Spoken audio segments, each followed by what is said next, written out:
Hey guys, and welcome back. So yesterday you got to hear Kai's birth story, and so today I'm going to tell you Kane's birth story. So my husband was discharged from the military. We came home. Kai was 4 whenever we decided to go ahead and have another baby, and it didn't take me long at all to conceive. And so I was working at the time. I worked as a billing specialist for a home health company, and I had been working there for 3 years. I worked up until the week before he was born. We hadn't really planned for me to be home until towards the end of my pregnancy. We just kind of decided that that would be, you know, best financially and for our kids, you know, being home with them. Anyway, I conceived Kane, and my pregnancy was going great. And I had a different insurance at the time, so I was not able to use my doctor that I used with Kai, which I would have loved to do. But I still had an awesome doctor with Kane. It was a female doctor. She's one of the best around. She was so busy that you really don't get to see her every time you go into the office. I've seen her maybe twice the whole time I was pregnant with Kane. And so anyway, my pregnancy with him was really good. No complications other than him just being really high and me sitting at a desk all day. It seemed like it made it worse. Like, he was up in my ribs and just on my chest, and yeah, so it was hard for me to breathe. I ended up having like a fan on my desk just so I could have like constant airflow to my face. I felt like that made it better. And I was constantly drinking water because I was always so hot. And this is like during the winter time whenever, you know, I was pregnant with him. And so my pregnancy went good. And then like I was maybe 30-ish weeks, and my doctor, no, I'm sorry, I was maybe about 20-ish weeks whenever they do the anatomy scan, the full anatomy scan of the baby. My doctor was concerned about how small he was. He was not growing like he should be, or he's not where he should have been at that point of the pregnancy. And so she kept doing ultrasounds. Like, she wanted an ultrasound. I want to say I had to go every 2 weeks. She would do an ultrasound, which was kind of nice because I loved getting ultrasounds. And she would do like some 4D for me, you know, so I got to see the baby, like details of his face every time I went, and so it was just really cool. But it turned out that he was perfectly healthy. You know, she just wanted to monitor that closely. Corey, he was currently, he had just gotten the job with the prison. It was maybe, let's see, it was towards the end of my pregnancy. I want to say I was about 7-ish months along whenever he got the job. But he had to work for a little while there, and then like they sent him for training. They only have certain periods that they can do the training, and so that's what they had to wait for. So it was like 2 months after he had already started working out there that they were able to send him. And that fell around the time that Kane was born, which is, it kind of goes back to Kai's a little bit. Like, we just started having flashbacks of, you know, oh gosh, you're gonna miss Kane's birth, you're not gonna be here, you're gonna get sent off, because we had already discussed with the lieutenant, his lieutenant, about, you know, me being pregnant, and he said that he absolutely could not miss any time of that period. However, he could pull out and start over later, but we didn't want that for him. We wanted him to go ahead and do it and just, you know, get in. A week before he was scheduled to graduate, I was about a week away from my due date. So we were afraid that he wasn't going to be home. However, they were able to travel home on the weekends. They would come home on like a Friday night, and then they would have to leave out on Sunday morning. Like I said, I was working at the time, and I had worked up until the week before I had him. And they knew that I was going to be leaving. Like, I had already told them that whenever I had the baby, my husband and I had decided for me to stay home. And so they were fine with that. But I felt like that last week that I was working and pregnant with Kane, I felt like I needed to be home and in bed and just trying to hold this baby in.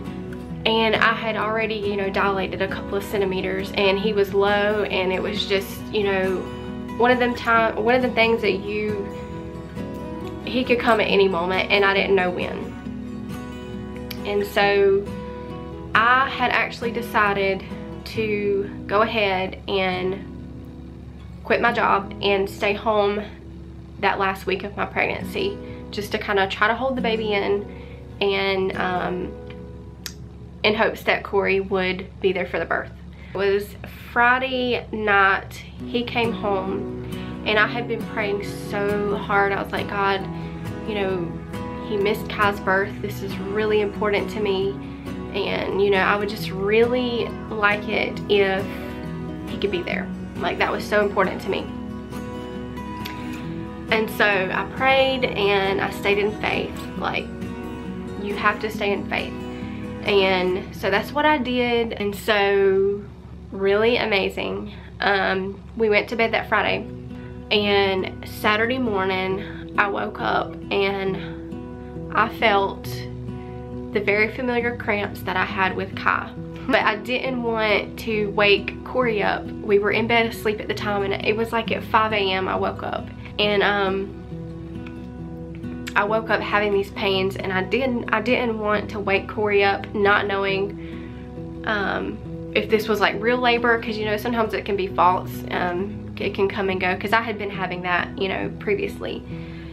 But anyway, so I didn't want to wake him up. So I get up and I go to the bathroom and I sit on the toilet like I did with Kai, even though I knew in the back of my mind that this was probably labor. I come and I get back in bed after sitting on the toilet forever, not able to do anything, and it happens again. Like, my stomach just tightened and I felt this cramp. And so I was like, okay, I think that was a contraction. So I lay there for maybe 10 minutes, and then it happens again. And I'm like, okay, all right. And so maybe 5 minutes later, it happened again. And so I finally got up and I turned on the light and I woke Corey up and I said, I think I'm in labor. And he just went frantic. You know, he's like in a rush. Oh, we gotta do this, we gotta do that, we gotta go crank the car up, we gotta go. I was like, Corey, calm down, calm down. I was like, I'm not gonna have the baby right now. Like, we got time to get our stuff in the car. We had already had our bags packed. Like, I had done that weeks in advance. All we had to do was put the stuff in the car. My mom was gonna take Kai, and we were just gonna, all we had to do really was, I needed to change my clothes and he needed to change his and brush our teeth and then get in the car and go. And so we get dressed and he gets all the bags by himself, you know, and as I'm walking around the house, you know, getting up, I had left a few things out of my bags, like my hairbrush and my blow dryer and things like that, that I had been using that I didn't exactly want to pack up then. So I was gathering that stuff up to take, and while I was doing that, like, the pains just started getting worse and worse. And I was like, okay, we really need to get on the road. We get to the hospital and they, you know, they go ahead and take me back, and they take me in this little room. Like, they have these little rooms that they take you in before they take you to labor and delivery. And it has like a little bed. It's like a tiny little, it's about the size of a closet basically. It's got just enough room for a bed and a monitor. And so they took me in there, they hooked me up to the monitor to see what was happening. And I don't remember them doing all this with Kai. I remember them just taking me straight to labor and delivery. And, you know, anyway, y'all know that story. But anyway, so they have me in this room, they hook me up to the monitor, and I am having contractions, but they're kind of fading out. And so Corey was starving. Like, there was a huddle house. Like, just about in the same parking lot as the hospital. And so he's like, well, I'm gonna go get me something to eat really quick and I will be right back. And so while he did that, my mom was able to stay with me. She had come in there, and by this point the nurse had come in and she's like, well, she was looking at the report that I had printed out, and she said, well, it looks like your contractions aren't significant enough, like they aren't close enough for us to consider it labor. And so I was like, okay. So she was like, oh, what you can do is you can go walk around or something and then you know, come back. And so she had left the room, and I had noticed every time I would move, you know, do like this or situate myself in the bed, like lift up, a contraction would come. And so that's what I started doing. Like I just started like making my body have contractions basically to try to help them along. And so she had been gone maybe 10-15 minutes, and she come back and she seen the new report. And it was, you know, my contractions had sped up a little bit, and you know, they were happening more frequently. And so she was like, okay, well, and mind you, my doctor that I was using for Kane, remember how I said I only seen her twice throughout my whole pregnancy? Well, she actually was out of town. It was the weekend. She was out of town at the time of his birth.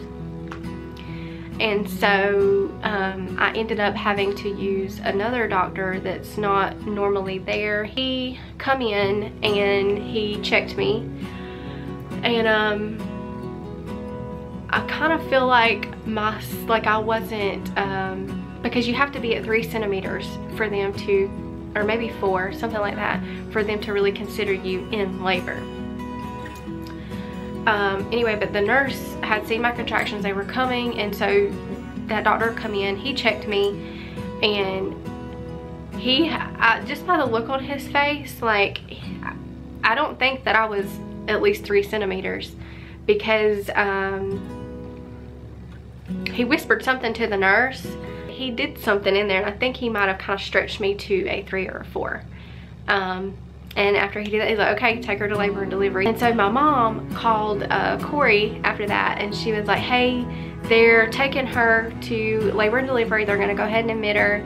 All he heard when she said that was that I'm having the baby right now.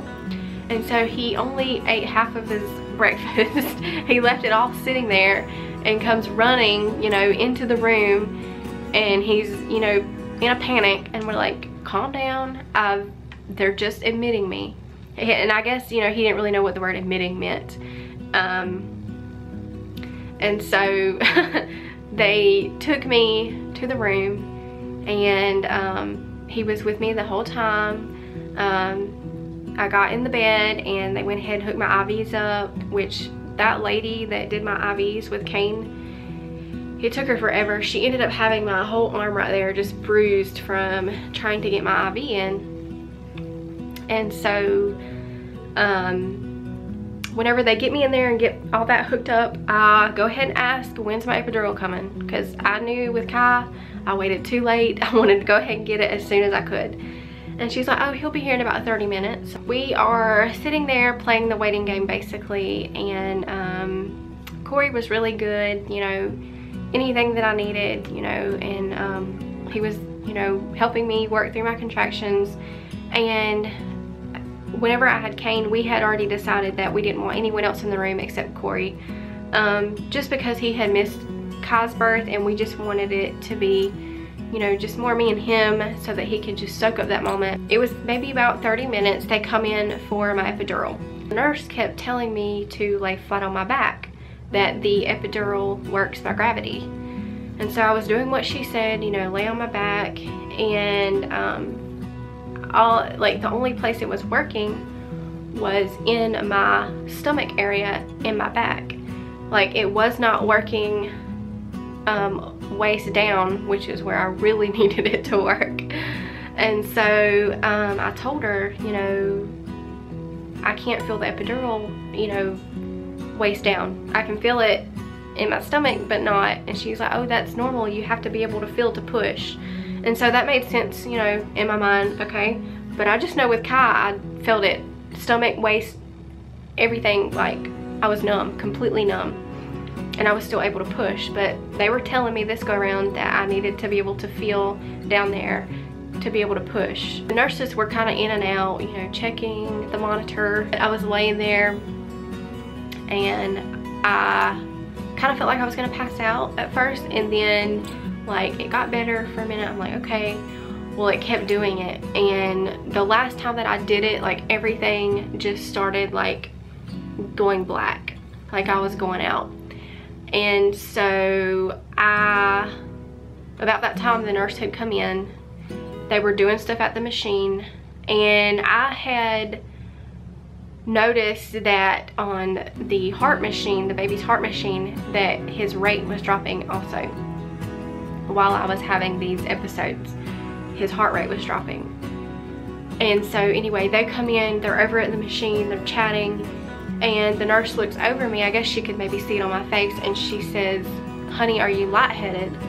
And I said, "Yes, ma'am." And so they gave me oxygen, and that fixed the problem. I didn't have any more, you know, feeling faint episodes, but the baby's heart rate was still dropping. So she told me to lay on my side, and that should fix the problem. And so I did, and his heart rate did pick back up, and every now and then it would drop a little bit, but for the most part his heart rate stayed good. And I was really starting to get afraid that they were going to send me for an emergency C-section. After I've been laying on my side, the baby's heart rate's getting better, the doctor or the nurse comes in, and she's like, "Well, it's probably not going to be too much longer, and you know, it's going to be time for you to push." I think I was at like 7 or 8 centimeters at this point. And so she left for just a couple of minutes, and she come back in, and I felt this sudden urge like to push, like my body was pushing by itself. It was not in my control. And I told her, like, I felt like I needed to lean up like this. I was like, okay, I have got to push. And she's like, okay, well that probably means it's time.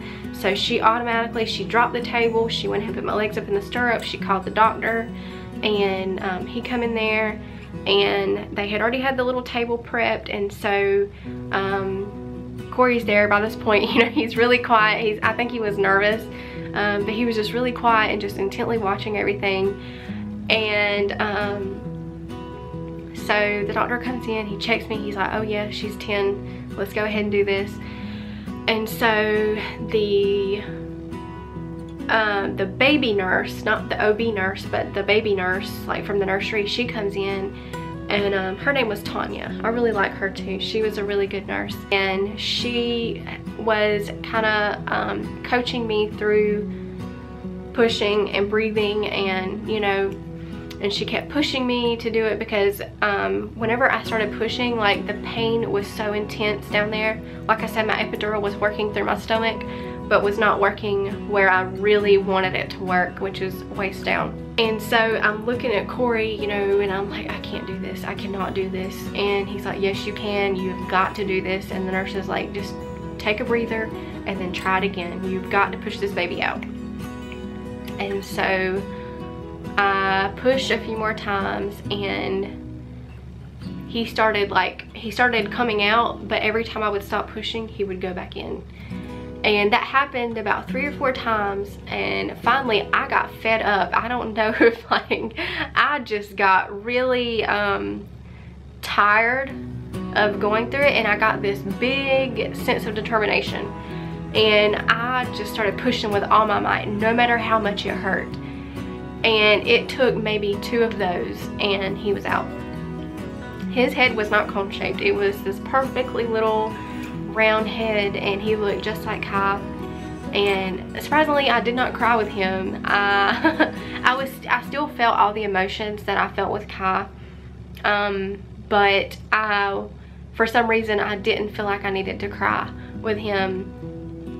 I think I was just so happy, you know, Corey being there. I had his support, and he was kind of sharing that moment with me, or he was sharing that moment with me, not kinda, but he was. And I don't know, everything, like it made all the pain just worth it. Corey ended up having to leave shortly after because he had to leave out Sunday morning, and this is all going on a Saturday. And so he left maybe about 5 o'clock that evening because he wanted to come home, get a good night's sleep. He had to repack his bags and head out really early Sunday, and which was fine with me. He had to do what he had to do. He was there for the birth, and that was fine with me. So and he was really worried about leaving me and Kane there at the hospital by ourselves, but I was like, look, this ain't my first rodeo. I did it with Kai. I'm fine. I've got this. You go, do you, and I'll do me. And so he's like, okay. So he leaves and has to go back. So we were able to be discharged within 48 hours. I don't know when we're gonna have another one. We are planning to have more, and we're thinking that it's probably gonna be soon. Like, we don't want to space out our kids too far like we did we spaced out Kai and Kane a little bit further than what we would have liked. So we would like to have one that's a little bit closer in age with Kane, but we'll see. We really would like to have a girl, but it's whatever God gives us, and we will be perfectly happy with that. That is Kane's birth story. I hope that you guys enjoyed this video. I actually enjoyed telling these birth stories. I felt like I was a little bit more thorough with Kane's birth story than I was with Kai's, just because Kai's was so much longer ago. I don't really remember all the details like I do with Kane's. Kane's was only, you know, a year and a half ago, and so I remember his more, you know, in my mind. But yeah, I hope you guys enjoyed this video. If you did, please give it a thumbs up, and I would love to have you stick around and subscribe to my channel if you are new, and I will see you guys next time. Bye.